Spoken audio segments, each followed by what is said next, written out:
Hello students, welcome to Adda 24/7 School. I'm Rebecca and in this video session I'm going to teach you the question and answers of a chapter which has been taken from the book Vistas. The name of this chapter is Should Wizard Hit Mommy? And here this chapter is written by John Updike. So let us begin with this.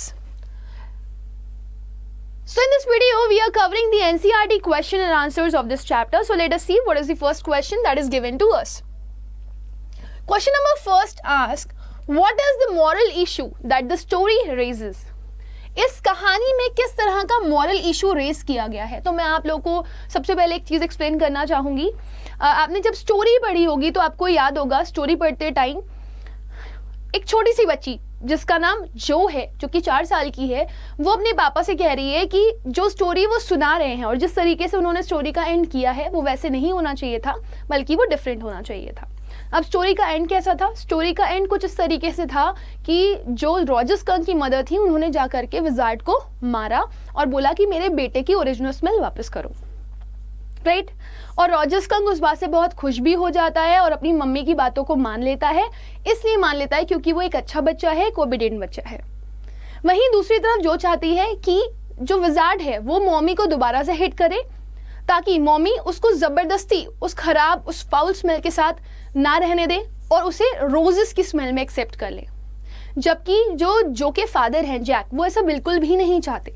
वो चाहते हैं कि जो है वो उनकी बातों को एक्सेप्ट करे और जो पेरेंट्स बच्चों के लिए चाहते हैं वही सबसे परफेक्ट चीज होती है जो उस चीज को समझे.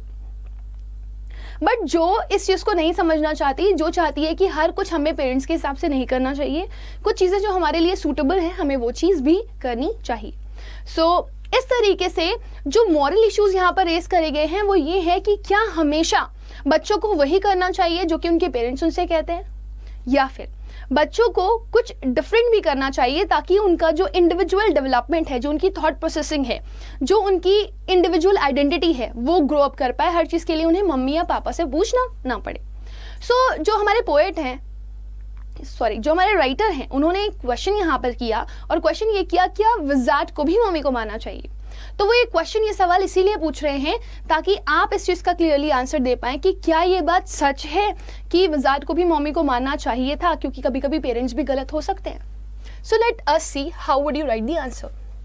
The moral issue that the story raises depend on various level of maturity. तो ये जो मॉरल यहाँ पर उठाया गया है, ये जो स्टोरी में रेस किया गया है, वो मल्टीपल लेवल ऑफ मैच्योरिटी के ऊपर उठाया जा रहा है. जो कि कितने साल की है? सिर्फ 4 साल की है, जो अपने पापा से कई सारे सवाल जवाब करती है, अपनी मम्मी से कई सारे सवाल जवाब करती है. वहीं जो रॉजर स्कंक की मदर है उन्होंने विजार्ड को मारा. थर्ड, जो के फादर, जो कि उसको सिखाना चाहते हैं इस स्टोरी के थ्रू, कुछ एक मॉरल देना चाहते हैं. तो अलग अलग एजेस के बारे में यहाँ पर बताया गया है, अलग अलग लेवल ऑफ एजेस के बारे में बताया गया है कि किस तरह की मैच्योरिटी होती है इंसान की जब वो एक अलग स्टेज पे पहुंचता है. तो so it also discusses the issue of the relationship of the child and the parent. ये यहाँ पर एक और इशू को डिस्कस करता है, वो ये है कि एक बच्चा और एक पेरेंट के बीच में किस तरह का रिलेशनशिप होना चाहिए. So there is a deep contrast between the adult's aspect of life and the world view of a little child. तो यहाँ पे दिखाया गया है कि एक बड़ा इंसान जो कि एक मैच्योर इंसान होता है, उसके व्यू में और एक छोटे से बच्चे के व्यू में कितना डिफरेंस होता है. एक बच्चे का नजरिया चीजों को लेकर के और एक बड़े का नजरिया कितना अलग होता है. Though Roger Skunk didn't like the thought of smelling foul again, but he agrees with his mom because he loves his mom more than all the other animals. अब रॉजर स्कंक के बारे में क्या बताया गया है कि वो छोटा है लेकिन वो अपनी मम्मी की बात को बहुत अच्छे से मानता है क्योंकि वो अपनी मम्मी को बहुत ज़्यादा प्यार करता है. इस वजह से वो उस फाउलिंग स्पेल को वापस एक्सेप्ट कर लेता है, जबकि उसको पता है कि वो कितनी अनोइंग है. उसकी वजह से उसके दोस्त उससे अलग चले जाते हैं, लेकिन उसके बाद भी वो अपनी मॉम को अग्री करता है और उस फाउलिंग स्मेल के साथ रहना शुरू कर देता है. और इसका जस्टिफिकेशन जैक जो को क्या देता है कि वो अपनी मदर को प्यार करता है. मतलब जो बच्चे अपनी मदर को प्यार करते हैं वो उनकी बातों को एक्सेप्ट कर लेते हैं. It also shows the kind of trust that Roger had in her mother. अब यहाँ पर एक और चीज दिखाई गई कि कैसे बच्चों को बहुत भरोसा होता है अपने पेरेंट्स पर और जो पेरेंट्स कहते हैं वही उनके हक में बेहतर होता है, वही उनके लिए सबसे बेटर होता है. वो मान लेते हैं, एक्सेप्ट कर लेते हैं और वो अपनी आगे की लाइफ को बहुत अच्छे से जीते हैं. ये भी दिखाया गया है. पेरेंट के ऊपर बच्चों का ट्रस्ट. नेक्स्ट है, this is the kind of trust that Jack had Jo to have in him so that later in life Joe understand how valuable this lesson was for her. Thus the story asks the question of whether parents should always be followed without any hindrance. Now this is very very important if you get to know that कि जो Jack है वो क्या चाहता है कि जैसे Roger skunk की मम्मी को उसने यहाँ पर जस्टिफाई किया और रॉजर स्कंक ने अपनी मम्मी की बात मान ली, वैसे ही जो जैसे जैसे बड़ी हो रही है वो भी चीज़ों को समझे, वो भी चीज़ों को अंडरस्टैंड करे, वो भी अपने पेरेंट्स की बात को माने, क्योंकि ये एक वैल्यूएबल लेसन है. बच्चों को कभी भी अपने पेरेंट्स की विल के अगेंस्ट नहीं जाना चाहिए और उनको हमेशा अपने पेरेंट्स के हिसाब से ही चीज़ें करनी चाहिए. ये जैक चाहता है कि जो सीखे, लेकिन हमारे जो राइटर हैं जॉन अपडाइक, वो कहते हैं कि क्या आपको ये बात सही लगती है? क्या आपको भी यही लगता है कि जो पेरेंट्स हैं उनके हिसाब से ही हमेशा बच्चों को चलना चाहिए, या यहाँ पे थोड़ी सी फीलिंग डिफरेंट होनी चाहिए? यहाँ पे विजार्ड को मम्मी को मानना चाहिए और ये बताना चाहिए कि पेरेंट्स हमेशा सही नहीं होते, राइट?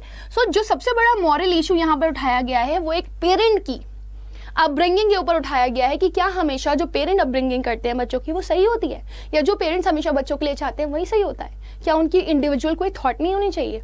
क्या उनकी इंडिविजुअल कोई एस्पेक्ट नहीं होनी चाहिए, राइट? सो ये चीज़ मैं आपसे 2-3 बार पूछ चुकी हूँ, लेकिन फिर मैं आपको पूछना चाहूँगी कि मैं चाहूँगी कि जितने भी बच्चे हैं जो सेशन को देख रहे हैं वो मुझे ज़रूर इस क्वेश्चन का आंसर करके दें कि आप लोगों की क्या परसेप्शन है इस चीज़ को लेकर के.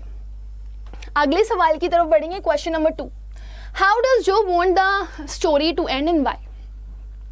जो स्टोरी का एंड कैसा चाहती है और वो ऐसा एंड क्यों चाहती है?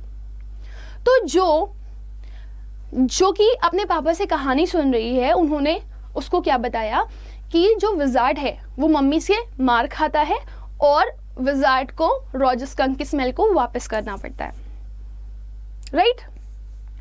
अब जो चाहती है कि विजार्ड भी मम्मी को मारे और कहे कि तुम गलत डिसीजन ले रही हो अपने बच्चे के लिए, ऐसा डिसीजन नहीं लेना चाहिए. जो चाहती है कि रॉजर स्कंक की जो स्मेल है वो उसके पास ही रहे और उसकी स्मेल उससे बिल्कुल भी दूर ना जाए, वो वापस उस फाउलिंग स्मेल में ना जाए, क्योंकि वापस एक फाउलिंग स्मेल में चले जाना मतलब दोस्त दूर रहेंगे और हम बहुत ख़राब हो जाएंगे, हमारे पास कोई नहीं आएगा, राइट? तो जो ऐसा इसलिए चाहती है क्योंकि वो रॉजर स्कंक की खुशियों को उससे दूर होता हुआ नहीं देख सकती. रॉजर स्कंक हैप्पी है विद दैट रोज़र स्मेल और जो चाहती है कि वो खुश ही रहे. तो जब बच्चे किसी चीज़ में खुश होते हैं तो पेरेंट्स को ज़बरदस्ती ऑब्जेक्ट नहीं करना चाहिए किसी भी पेरेंट को. जो ये चाहती है कि पेरेंट्स ऐसे ही हों, जब बच्चों को किसी चीज़ से खुशी मिल रही हो तो पेरेंट्स ज़बरदस्ती उसको ऑब्जेक्ट ना करें. जैसे रॉजर स्कंक की मदर को रॉजर स्कंक को हिंडर नहीं करना चाहिए था, रोकना नहीं चाहिए था, लेकिन यहाँ पे उन्होंने किया है.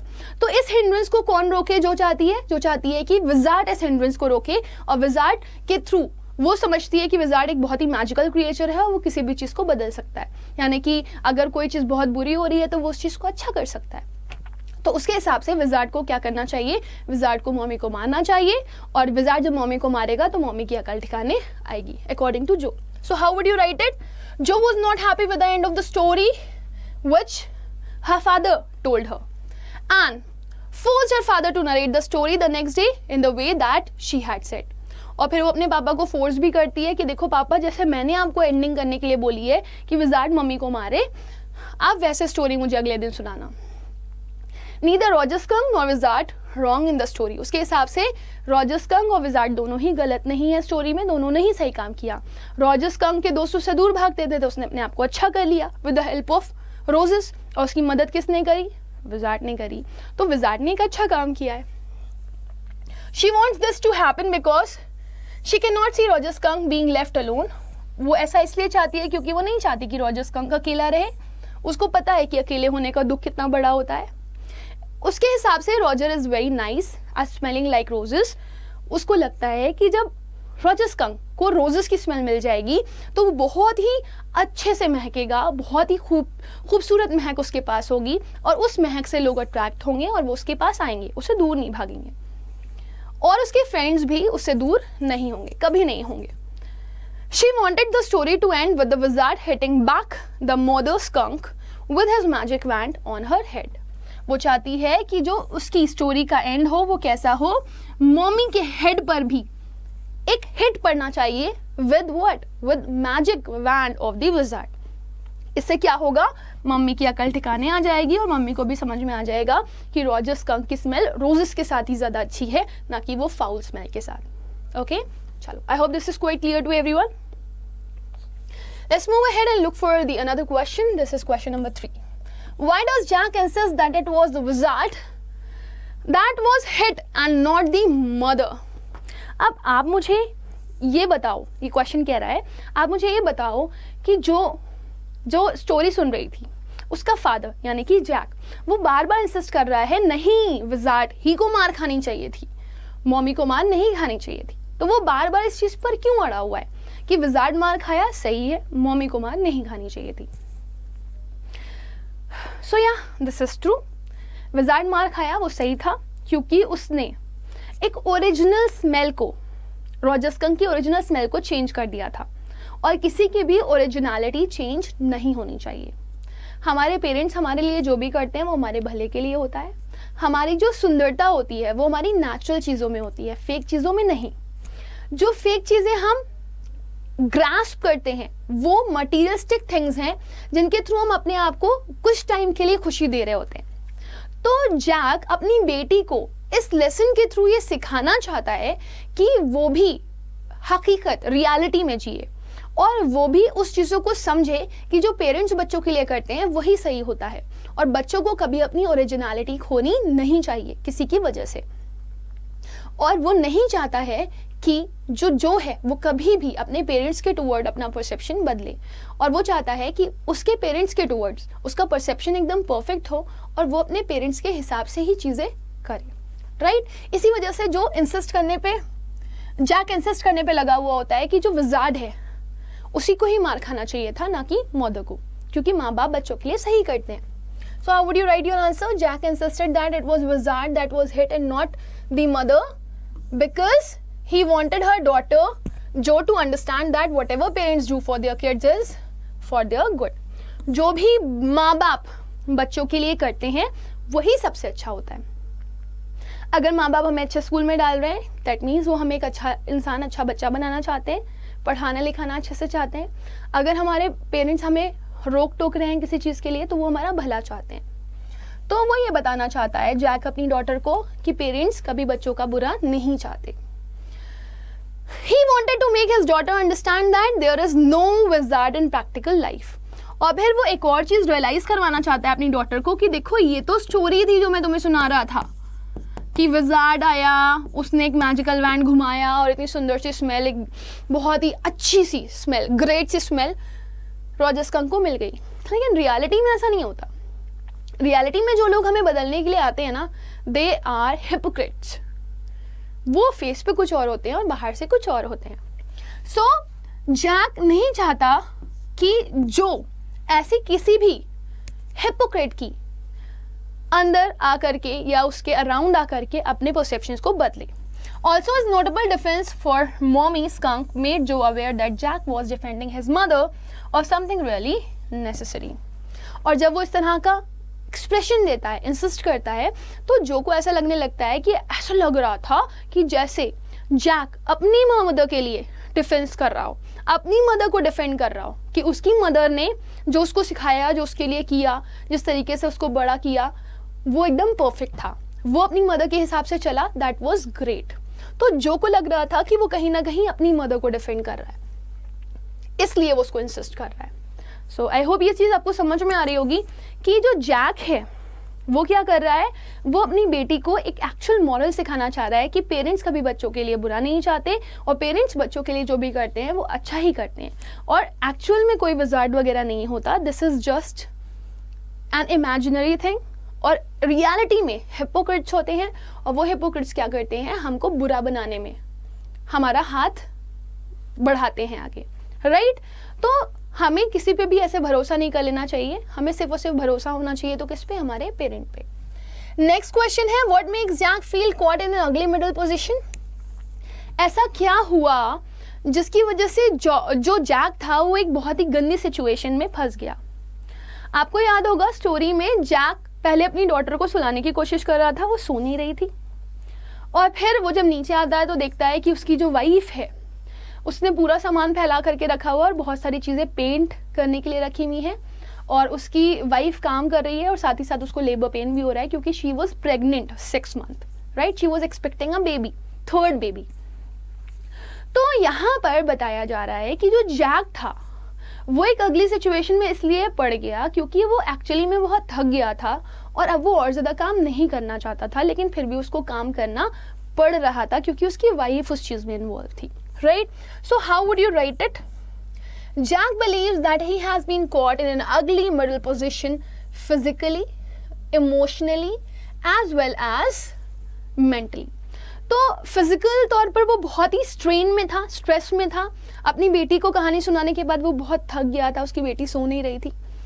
इमोशनल वो थोड़ा सा इसलिए हो रखा था क्योंकि उसको ये लग रहा था कि जो चीज़ मैं अपनी बेटी को समझाने की कोशिश कर रहा था उसे समझ में नहीं आई, लेकिन उसे ये लग रहा था कि जब वो अपनी वाइफ को देखता है कि इतना थका होने के बाद इंसान को काम नहीं करना चाहिए, लेकिन फिर भी उसकी वाइफ थके होने के बावजूद भी उसको काम करवा रही है, तो वो सही नहीं है।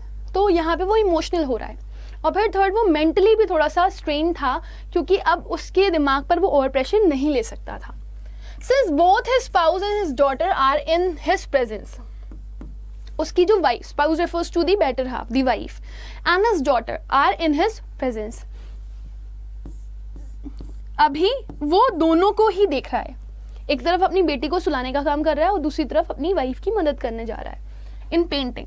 ही was aware of his responsibilities and as a husband and as a father, उसको अपनी रिस्पॉन्सिबिलिटीज पता है कि उसका पिता का क्या फर्ज है और उसका हस्बैंड होने का क्या फर्ज है। But he is incapable to choose between the two, वो लेकिन चूज नहीं कर पा रहा कि उसे क्या चीज़ ज़्यादा बेहतर तरीके से सिलेक्ट करनी चाहिए। उसे एक अच्छा फादर बनना चाहिए या एक अच्छा हस्बैंड बनना चाहिए। उसकी जो वाइफ है जिसका नाम क्लेयर है, वो 6 महीने प्रेग्नेंट है। She is painting the furniture alone and expect Jack to help her. वो क्या कर रही है? वो पेंटिंग कर रही है और वो चाहती है कि जो जैक है वो उसकी मदद करे उसको पेंट करने में, घर को पेंट करने में, राइट। तो यहाँ पर वो इसी वजह से आप बोल सकते हो कि वो एक अगली सिचुएशन में फंस गया है क्योंकि उसे नहीं समझ में आ रहा कि अभी वो अपनी बेटी को सुला करके आया है ज़बरदस्ती, जो कि सोने की कोशिश कर रही है लेकिन उसको नींद नहीं आ रही। और वहीं दूसरी तरफ वो क्या देख रहा है कि उसकी जो वाइफ है वो उसका इंतज़ार कर रही है कि मैं आऊँगा और वो मेरी मदद पाएगी in the help of painting. तो उसको लगता है कि अरे बाप रे, ना ही मैं एक फादर का फर्ज प्रॉपर्ली निभा पाया कि मैं एक बेटी को प्रॉपर्ली सुला के आ पा रहा हूँ, और ना ही अब मेरे अंदर इतनी हिम्मत है कि मैं अपनी वाइफ की मदद कर सकूँ पेंटिंग में, क्योंकि वो बहुत थक गया है। नेक्स्ट क्वेश्चन देखेंगे, question number 5। What is your stance regarding the 2 endings to the Roger Skunk story? आप क्या सोचते हो, आपका क्या कहना है? ये जो 2 एंड करे गए हैं स्टोरी के, पहला तो ये किया गया है कि should wizard hit mommy, wizard को मॉमी को मारना चाहिए या नहीं, और स्टोरी का एंड क्या हुआ है? विजार्ड को मॉमी ने मारा, राइट। तो आपके हिसाब से क्या सही है, विजार्ड का मॉमी को मारना या मॉमी का विजार्ड को मारना?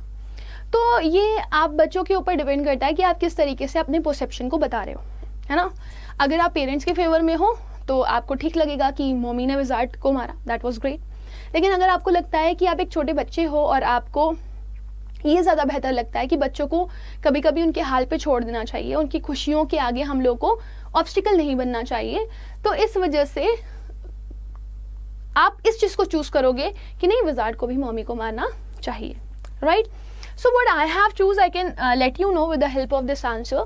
Now what is your perception? आप क्या सोचते हो, आपकी क्या थॉट प्रोसेसिंग है, आप वो मुझे कमेंट सेक्शन में लिख करके बता सकते हो, right. So of the 2 ending of the Roger Skunk story, I approve the mature and realistic one narrated by Jack that the mother skunk hit the wizard. मैं यहाँ पर रॉजर स्कंक की जो स्टोरी जैक ने सुनाई है कि mommy ने विजार्ड को मारा, जो रियल है, जो नेचुरल है, उसको सपोर्ट करना चाहूंगी। That Roger Skunk's mother hit the wizard on the head and forced him to restore the original smell to the skunk. उन्होंने क्या किया था, विजार्ड के सर पे मारा था और उसको बोला था कि चलो मेरे बच्चे की स्मेल वापस करो। Every species of animals has its special features, और मैं ये मानती हूँ कि हर किसी के पास उसका एक स्पेशल फीचर होता है। हर इंसान के अंदर उसकी कोई ना कोई खूबी होती है, कोई ना कोई ब्यूटी होती है, right. She wanted Roger Skunk to smell the way a little skunk should have. अब मम्मी का क्या कहना है? मम्मी का कहना है कि हमारी जो ओरिजिनलिटी है वो नहीं खोनी चाहिए। अब जैसे कोई अगर ब्लैक है, कोई वाइट है, तो उसको अपने कलर चेंजेस या उसको अपनी फीचर चेंजेस नहीं करने चाहिए, क्योंकि भगवान ने हमको जिस ब्यूटी के साथ भेजा है हम उसी ब्यूटी में सुंदर है, राइट? तो रॉजर स्कंक की जो स्मेल है उसकी मदर को लगता है कि वही उनके लिए सबसे अच्छी है और उसको वही स्मेल के साथ रहना चाहिए। It should not carry the deceptive and borrowed smell of the roses. उसके पास कोई भी ऐसी स्मेल नहीं होनी चाहिए जो लोगों को चीट करे और जो किसी और से उधार ली गई हो या किसी और से बोरो करी गई हो, क्योंकि जो हमने हमारे इनहेरिटेंस में पाया है वही हमारे लिए सब कुछ है।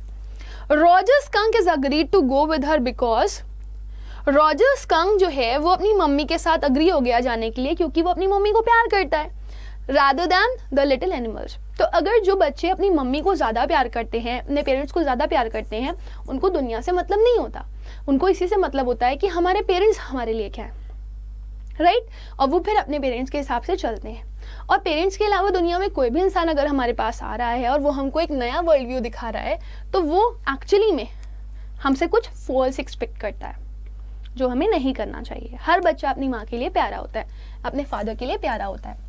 तो रॉजर स्कंक की मम्मी को ये चीज़ पता है कि उनके लिए सही क्या है, और जो मम्मी का पॉइंट ऑफ व्यू है it was proved right with the ending कि विजार्ड को मम्मी ने मारा। When the wizard restored the original foul smell to Roger Skunk, the other little animal got used to the way he was and did not mind it at all. 1 दिन, 2 दिन, 3 दिन, 4 दिन, 5 दिन, 6 दिन, 7 दिन, 8 दिन, बहुत ज़्यादा लंबे। हम लोग किसी को ऐसा नहीं हो सकता कि एक्सेप्ट ना करें। एक टाइम हम उसके यूज्ड टू हो जाते हैं और फिर हम उसे एक्सेप्ट कर लेते हैं। तो वही चीज़ रॉजर स्कंक के साथ भी हुई। रॉजर स्कंक के दोस्तों ने उसको एक्सेप्ट कर लिया जिस तरीके से वो था एक्चुअली। रॉजर स्कंक की जब स्मेल वापस आ गई तो उसके दोस्तों ने उसको वैसे ही एक्सेप्ट किया कुछ दिनों बाद, और फिर वो उसकी स्मेल को माइंड नहीं करते थे। Of course it took them some time. हाँ, मुझे पता है इसमें इनको सब कुछ समय लगा होगा, होता है, हमें किसी चीज़ को अडाप्ट करने के लिए टाइम देना पड़ता है। Jack did not agree with John remarks that she was a stupid mother. On the other hand we find her a caring and loving mother. अब यहाँ पे आप देखोगे तो आपको एक चीज़ समझ में आएगी कि जो रॉजर स्कंक की मदर हैं वो बहुत ही लविंग और केयरिंग हैं। वो नहीं चाहती हैं कि उनका बच्चा अपनी ओरिजिनलिटी को खोए, क्योंकि जो बच्चे अपनी ओरिजिनलिटी खो देते हैं वो फेक वर्ल्ड में जी रहे होते हैं। So when Roger skunk was in bed, जब रॉजर स्कंक बेड में था तो उसकी मम्मी उसके पास गई, उसको एम्ब्रेस किया, यानी कि हग किया, गले लगाया, and said his smelled like her little baby skunk again and she loved him very much. और उन्होंने उसको ये भी बोला, अब हुई ना बात, तुम हो ना मेरे बच्चे जैसे। और फिर उसको खूब प्यार किया क्योंकि वो उनका बेटा है। अब ऐसा तो नहीं था कि जब वो रोजेस की तरह स्पेल करने लगा था उसके साथ उसके दोस्तों ने खेला, बट ऐसा तो नहीं था, बहुत प्यार कर रहे थे। 1 दिन, 2 दिन, 3 दिन नॉर्मल रहते, फिर हो सकता है लड़ाई हो जाती, राइट? सो रॉजर स्कंक के पास से जिस तरह की स्मेल आ रही थी उसकी मम्मी को वो स्मेल पसंद थी क्योंकि वो उनकी स्मेल थी। और Jack version brings out the mother's love, care and concern for her little baby. और जैक ने जिस तरीके से स्टोरी का एंड किया वो ये दिखाता है कि जो पेरेंट होते हैं वो अपने बच्चे के लिए कितना ज़्यादा कंसर्न होते हैं। Got it? सो इसी वजह से according to me Jack's ending of the story was just awesome, क्योंकि उसमें पेरेंट्स का रियल व्यू दिखाया गया है जो उनके बच्चों के लिए होता है। रेस्ट जो दुनिया होती है, हाँ हम उसे एक्सेप्ट कर सकते हैं, बट वो हमारे लिए भला उतना नहीं सोच सकते जितना हमारे पेरेंट्स हमारे लिए सोचते हैं, राइट? चलो अब अगले क्वेश्चन की तरफ बढ़ेंगे। This is the 6th question and might be the last question of this chapter of your NCERT book. Why is an adult's perspective on life different from that of a child's? अब यहाँ पे आपको 2 contrast show करने हैं। जो adult होते हैं और जो बच्चे होते हैं उनके व्यूज़ बहुत अलग कैसे होते हैं? बहुत अलग होते हैं। बच्चा इमेच्योर होता है, समझदार नहीं होता। एक अडल्ट मैच्योर होता है, समझदार होता है, उसने दुनिया को जाना होता है, उसे पता होता है कि दुनिया हिपोक्रेट है, जैसा वो दिखाना चाहती है वैसी वो नहीं है। सो इस वजह से जो बड़े होते हैं वो चीज़ों की समझ रखते हैं और सही और गलत उनको समझ में आता है। उन्हें पता होता है कि कांटों के पीछे फूल या फिर फूल के पीछे कांटे भी हो सकते हैं। लेकिन बच्चे ये नहीं देख पाते। बच्चे यही देखते हैं कि जो भी उनका इमेजिनरी वर्ल्ड है वही उनको अच्छा लगता है। वो परियों की कहानियाँ, हर चीज़ अच्छी लगना, हर चीज़ परफेक्ट लगना। लेकिन कभी कभी कुछ चीज़ें जो ख़राब हमें दिख रही होती हैं वो भी हमारे लिए अच्छी होती हैं। ये बड़े समझ सकते हैं, ये हमारे पेरेंट्स समझ सकते हैं क्योंकि वो एक्सपीरियंस्ड है, बट हम नहीं, right? So how would you write your answer? An adult's perspective of life is different from that of child's. जो बड़ा होता है, जो जवान इंसान होता है, उसकी जो पॉइंट ऑफ व्यू होती है, जो उसकी थिंकिंग होती है, वो एक बच्चे से बहुत अलग होती है। क्यों? Because of the difference between their respective experiences. छोटे बच्चों का एक्सपीरियंस कितना होता है? 1 साल, 2 साल, 3 साल, 4 साल।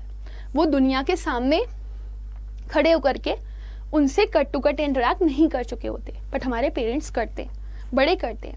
And exposure to the world around them, और वो बाहर भी निकले होते हैं, बच्चे नहीं निकले होते बाहर। And adults come across all sort of experience, good और बैड, प्लेजेंट और अनप्लेजेंट, हैप्पी और सैड, एनकरेजिंग और डिस्करेजिंग, सॉरी। तो जो बड़े होते हैं उनको हर तरीके का एक्सपीरियंस मिल चुका होता है। उन्होंने अच्छी चीज़ें भी देखी होती हैं, बुरी चीज़ें भी देखी होती हैं, राइट? उन्होंने बहुत खुश कर देने वाली चीज़ें भी देखी होती हैं और बहुत दुखी कर देने वाली चीज़ें भी देखी होती हैं। उन्होंने ऐसी भी चीज़ें देखी होती हैं जो उनका प्रोत्साहन बढ़ाए, और उन्होंने कुछ ऐसी भी चीज़ें देखी होती हैं जो उनके लिए बहुत डीमोटिवेटिंग होती हैं। लेकिन जो बच्चे होते हैं वो हमेशा अपने पेरेंट्स की शेल्टर में रहते हैं, उनकी छत्र छाया में, right? The child lives a shelter life under the protection and love of his parents. बच्चे ने कभी नहीं देखी होती दुनिया, उसने तो हमेशा अपने पेरेंट्स का प्रोटेक्शन ही देखा होता है। In their rosy dream world of fairies and wizards, nothing good is impossible for their favorite character. उनका जो ये ड्रीम है, जो सपनों से भरी हुई दुनिया है, जिसमें परियां हैं, मैजिशियंस हैं, वहाँ पे nothing good is impossible. कुछ भी ऐसा जो गुड जैसा हो वो इम्पॉसिबल है। हमेशा जिंदगी अच्छी नहीं जाती, जो कि बच्चों के हिसाब से होती है, राइट? उनके फेवरेट कैरेक्टर्स के साथ कभी भी कुछ बुरा नहीं होना चाहिए उनके हिसाब से। Their adoration of these characters is nothing short of hero worship. Actually में उनका एक व्यू होता है जिसमें वो कभी नहीं चाहते कि हीरो के साथ कुछ बुरा हो। That's why they always thought of this कि हीरो के साथ कभी भी कुछ भी बुरा नहीं होना चाहिए, हीरो कभी एंड नहीं होना चाहिए, उसके साथ कभी भी कुछ भी खराब ना हो। So the world of make believe makes children lovers of romance, beauty and all things pleasant in nature. तो बच्चों के हिसाब से उनकी जो दुनिया होती है उसमें सब कुछ अच्छा अच्छा है, उसमें प्यार है, उसमें सुंदरता है, और उसमें हर एक चीज़ है जो आपको खुश कर दे। These characters and their super feats which appear so real in stories may not be real at all in real life. और ये सारी चीज़ें जो बच्चों को उनकी स्टोरी में बहुत अच्छी लग रही होती हैं, प्यारी लग रही होती हैं, हकीकत में ऐसी नहीं होती। हकीकत में दुनिया बहुत ही हार्डशिप से भरी हुई है। The adults who are familiar with harsh realities, और वो जो बड़े लोग होते हैं वो बहुत ही familiar होते हैं बुरी चीज़ों से। उन्होंने ज़िंदगी की हार्श रियलिटीज़, कठोर समय देखा होता है अपना, राइट? और उन्हें ये भी पता होता है कि हर वो चीज़ जो हमें चमकती हुई दिखाई दे रही है वो सोना नहीं है। ये उनके एक्सपीरियंसेस उन्हें बताते हैं जो कि छोटे बच्चों के पास नहीं है। एवरीथिंग इज नॉट हनी, हर कुछ शहद की तरह मीठा नहीं है। कभी कभी कुछ आप चखोगे तो आपको कड़वा भी लगेगा। दे एक्सेप्ट थिंग्स क्रिटिकली, उनको चीज़ों की पहचान हो जाती है तो वो चीज़ों को समझना शुरू कर देते हैं। With a pinch of salt, चुटकी में समझ जाते हैं। Childrens usually lack this quality, और बच्चों के अंदर ये क्वालिटी नहीं होती, बच्चों के अंदर ये समझ नहीं होती। बच्चे इस चीज़ को एक्सेप्ट नहीं कर पाते कि उनके आसपास कुछ बुरा हो रहा है, वो उस चीज़ को समझना नहीं चाहते। तो जो हमारे पेरेंट्स के लिए एकदम क्लियर है वो हमारे लिए अभी भी हिडन है, क्योंकि हम हमारे पेरेंट्स की प्रोटेक्शन में हैं। जिस दिन वो प्रोटेक्शन वाली वॉल हट जाएगी उस दिन हम दुनिया देखेंगे, और वो बुरी दुनिया जो कि सिर्फ हमारा फ़ायदा उठाने के लिए है। सो इसीलिए हमें हमेशा पेरेंट्स के हिसाब से चीज़ें करनी चाहिए जब तक हम खुद बड़े ना हो जाएं, तब तक। So with this we have come to the end of the session my dear student. I hope कि आपको ये क्वेश्चन आंसर्स एनसीईआरटी के अच्छे से समझ में आ गए होंगे। Still, if there is any doubt, you may write it in the comment section. And if you really like this session, do not forget to like it and share it. If you are new here, do subscribe it as much as possible. Thank you and bye-bye. Take care.